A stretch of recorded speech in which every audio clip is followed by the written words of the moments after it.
शिरपूर शहरातील निमझरी नाका परिसरात बुधवारी दुपारी 2 वाजता राम कॉम्प्लेक्सला अचानक आग लागल्याने परिसरात एकच गोंधळ उडाला।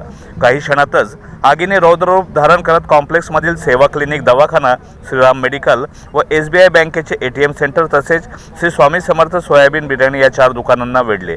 आग पाहताच व्यापारी, नागरिक आणि स्थानिकांनी धाव घेत मदतकार्य सुरू केले।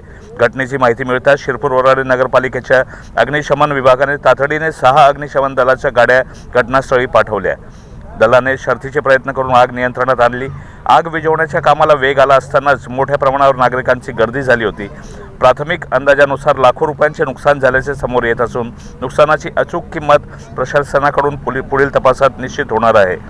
शिरपूर शहरात निवडणूक प्रचाराची जोरदार रणधुमाळी सुरू असतानाच आग लागल्याची बातमी कळताच विविध राजकीय पक्षांचे उमेदवार आणि त्यांचे कार्यकर्ते यांनी स्वतःचा प्रचार बाजूला ठेवत तात्काळ घटनास्थळी धाव घेतली।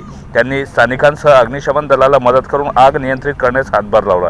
सुदैवाने या भीषण आगीत कोणतीही जीवितहानी झाली नसल्याचे प्रशासनाने स्पष्ट केले।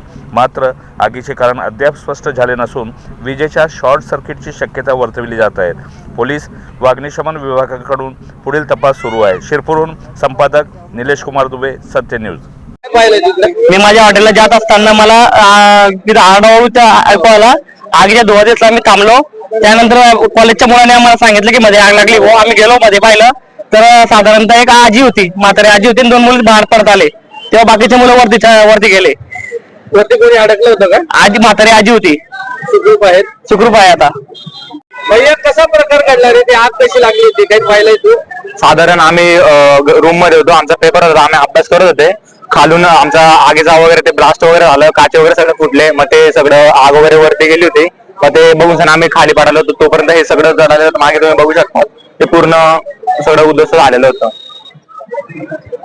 नुकसान झालं बघा आपलं। 30 एक लाखाचं नुकसान झाले। काय काय होतं इकडे?